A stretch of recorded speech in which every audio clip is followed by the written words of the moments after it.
Você provavelmente já foi convidado para um casamento. Em nossa cultura, geralmente o noivo, ele entra na igreja, espera no altar e fica esperando a noiva chegar, para os votos que eles vão fazer. E o auge daquele momento é a entrada das alianças, em que simbolicamente, por meio delas, o compromisso dos noivos será selado e entrelaçado. O costume de simbolicamente selar um compromisso entre os noivos remonta a costumes do Egito e da Grécia antigos. E apesar de pequenas adaptações culturais, esse gesto ele continua se mantendo firme até hoje. Com o tempo, ocorreu uma identificação tão grande entre o símbolo e aquilo que é simbolizado, que o anel usado no casamento ele passou a ser chamado de aliança. E, por outro lado, um homem casado, circulando sozinho e sem a sua aliança, imediatamente será julgado como alguém que possivelmente está disposto a quebrar seu compromisso conjugal, salvo se a tenha perdido despropositadamente. Interessante observarmos que a aliança é um dos conceitos mais importantes apresentados na Bíblia. Isso mesmo, a Bíblia traz como um dos seus conceitos mais importantes esse princípio da aliança e usa essa figura da aliança para mostrar como que Deus ele se relaciona com o ser humano. Leia comigo o texto bíblico que se encontra no livro do profeta Jeremias, no capítulo 31, versículo 31 a 37. Jeremias, capítulo 31, versículo 31 a 37. Lá no Antigo Testamento, na Bíblia, você encontra o livro do profeta Jeremias, no capítulo 31. Então, chegando os dias, declara o Senhor, quando farei uma nova aliança com a comunidade de Israel e com a comunidade de Judá. Não será como a aliança que fiz com seus antepassados, quando os tomei pela mão para tirá-los do Egito, porque quebraram a minha aliança, apesar de eu ser o Senhor deles, diz o Senhor. Esta é a aliança que farei com a comunidade de Israel depois daqueles dias, declara o Senhor. Porei a minha lei no íntimo deles e as escreverei nos seus corações. Serei o Deus deles e eles serão o meu povo. Ninguém mais ensinará ao seu próximo nem ao seu irmão, dizendo, conheça ao Senhor, porque todos eles me conhecerão, desde o menor até o maior, diz o Senhor. Porque eu lhes perdoarei a maldade e não lembrarei mais dos seus pecados. Assim diz o Senhor, aquele que designou o sol para brilhar de dia, que decretou que a lua e as estrelas brilhem de noite, que agita o mar para que as suas ondas rujam. O seu nome é o Senhor dos Exércitos. Somente se esses decretos desaparecerem diante de mim, declara o Senhor, deixarão os descendentes de Israel de ser uma nação diante de mim para sempre.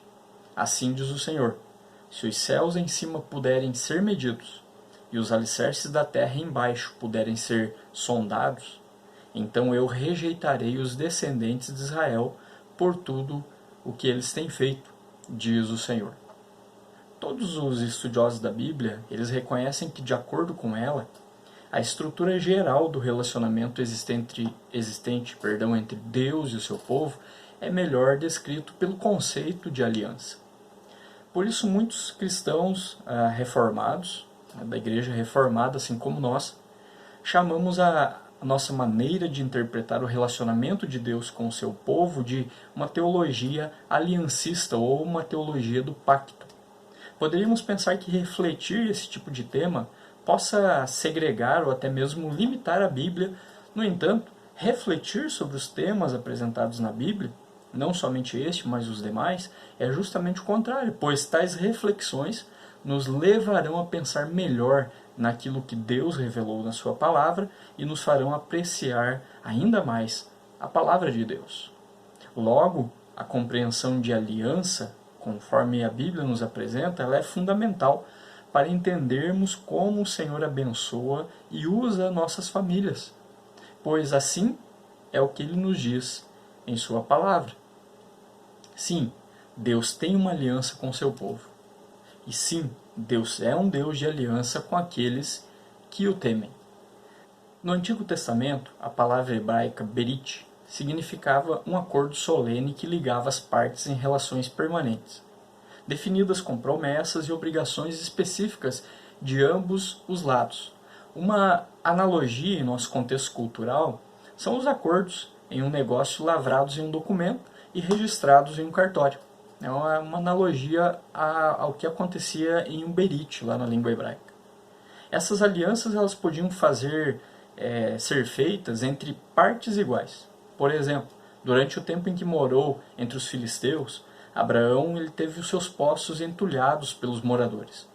Por isso fez uma aliança com o rei filisteu, pela qual os filisteus se comprometiam a respeitar a propriedade do patriarca hebreu. Como selo do juramento que fizeram, Abimeleque aceitou 7 ovelhas de presente de Abraão. Este acordo ele foi respeitado até a morte dele. Até que quando Abraão morreu, esse acordo foi respeitado. Uma situação diferente ocorria quando um dos contratantes era superior ao outro, como nas alianças entre os suzeranos e os vassalos, bastante comuns no Antigo Oriente Médio. Esse tipo de aliança era imposta unilateralmente, sem dar à parte inferior condições de barganha nem a liberdade de assinar ou não. Nesses casos, não era um acordo, mas uma disposição ou arranjo de uma parte a ser cumprida pela outra, ainda que pudesse incluir obrigações do superior para com o inferior. Foi assim a aliança de Josué com os moradores de Gibeão, pela qual os gibeonitas eles se tornariam servos dos israelitas para não serem atacados, conforme a gente encontra em Josué capítulo 9. A aliança foi selada pelo recebimento dos mantimentos ofertados pelos gibeonitas e um juramento que fizeram perante o Senhor.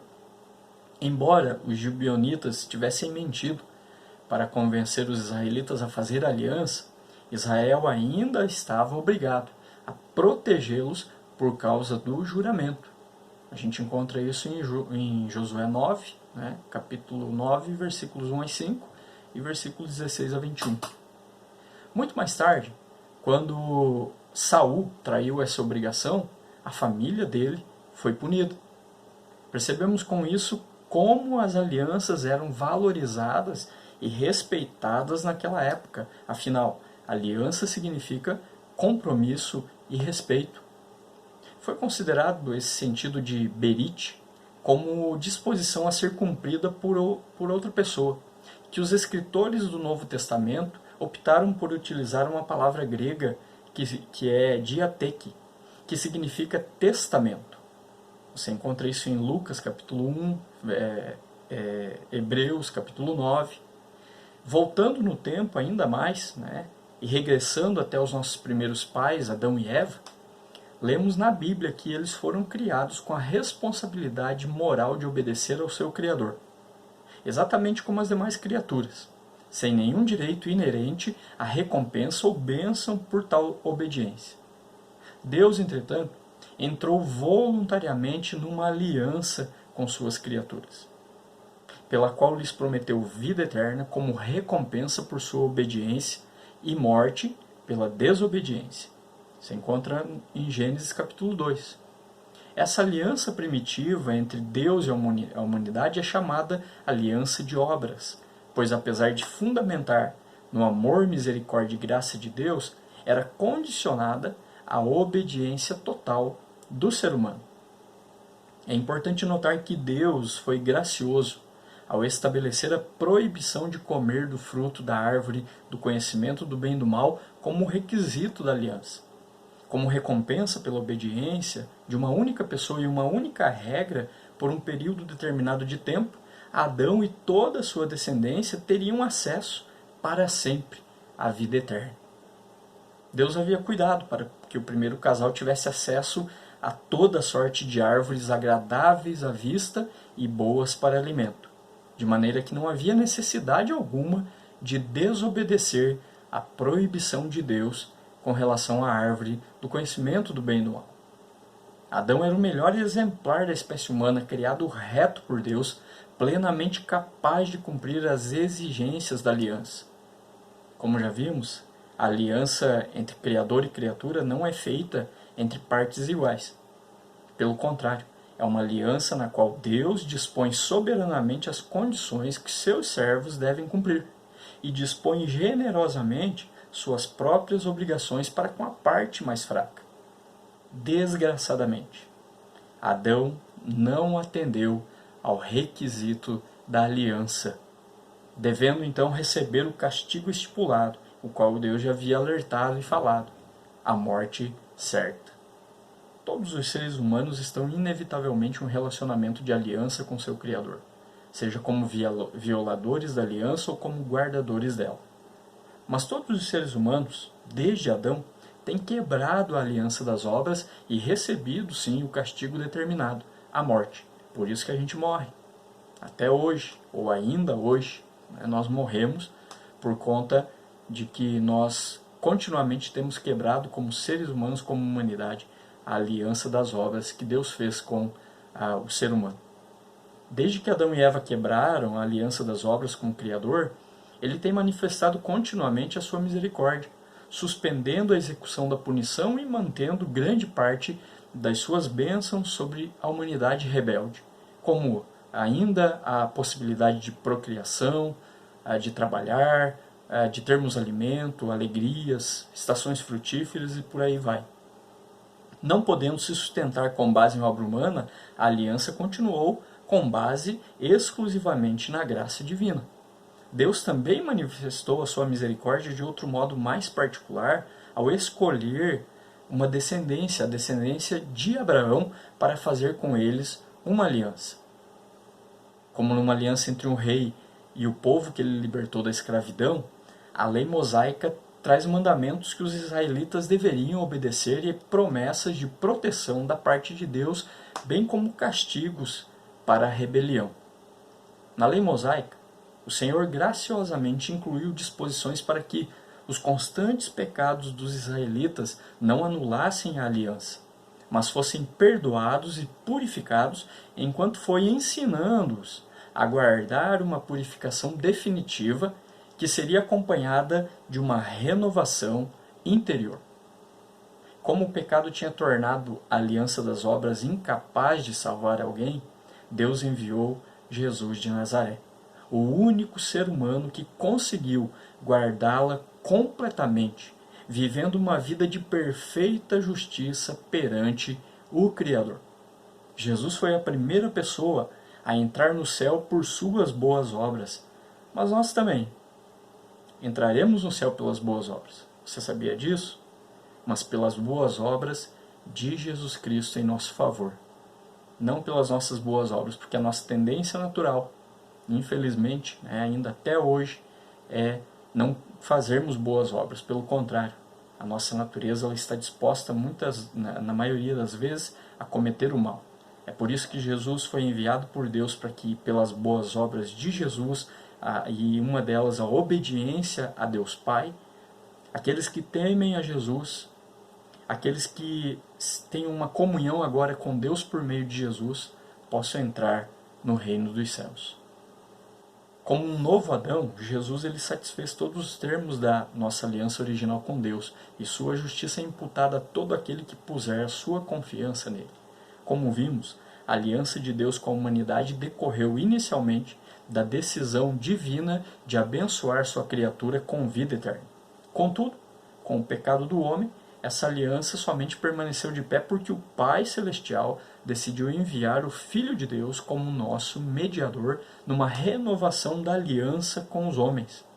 A Bíblia nos ensina que na eternidade, Deus, o Pai, fez um pacto com Deus, o Filho, prometendo-lhe recompensas para o cumprimento de uma missão. Esse pacto é chamado de Aliança da Redenção.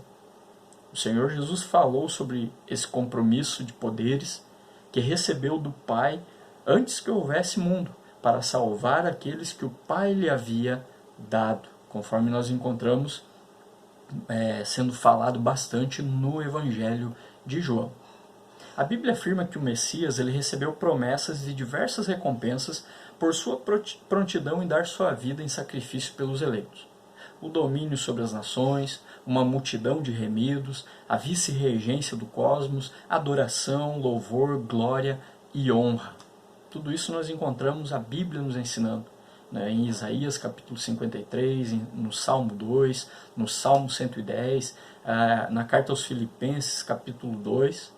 Foram essas promessas que levaram o Salvador a suportar a cruz até o terrível final.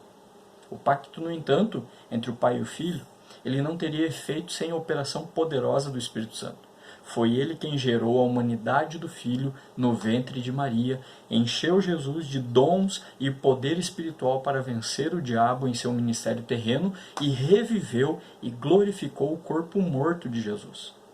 Além disso, a aliança da redenção ficaria sem resultado prático se o Espírito Santo não atuasse nos eleitos, aplicando neles os efeitos da justiça moral e da morte expiatória do Messias. A aliança da graça, pela qual somos salvos, é fruto de outra aliança, feita na eternidade, na qual a Trindade Santa se comprometeu com a redenção da humanidade. No Antigo Testamento, Deus determinou que aqueles que estavam debaixo da sua aliança recebessem um selo dela por meio da circuncisão. Se alguém não recebesse o sinal, estaria fora da aliança e sem as suas bênçãos.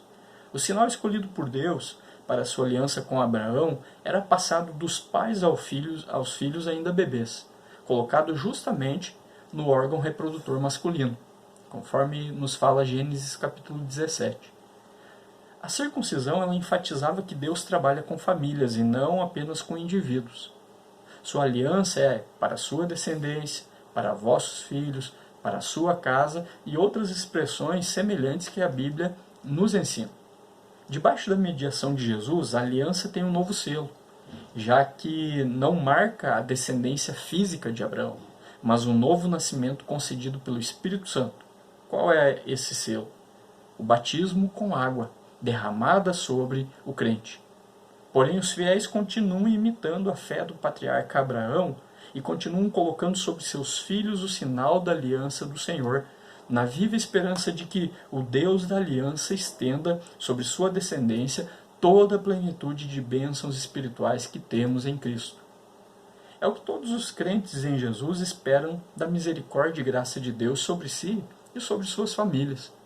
Portanto, a aliança da graça fornece o caminho pelo qual podemos viver na presença de Deus, pois apesar de sermos pecadores, temos um mediador perfeito que nos purificou com seu sangue de tudo que impedia o nosso acesso a essa aliança e mereceu por nós todas as bênçãos pactuais.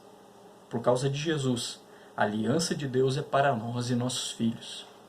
Que nós crentes em Jesus possamos imitar nosso Deus, o Deus que é a própria bênção de sua aliança conosco, seu povo. Que imitemos a fidelidade de Deus em sua aliança conosco, rejeitando qualquer tentação que ponha em risco a aliança entre você e seu cônjuge. Persista fielmente na sua união conjugal, a despeito de quaisquer falhas ou limitações que o seu cônjuge tenha. Não negligencie seu dever como pais e mães, de trazerem seus filhos para debaixo da aliança da graça por meio do selo do batismo. Não negligencie seu dever de orar pela sua família. Fale da aliança de Deus a seus filhos. Leia a Bíblia com eles. Conte as experiências da sua família com Deus, a sua descendência. Lembrando sempre que o nosso Deus é a bênção da aliança.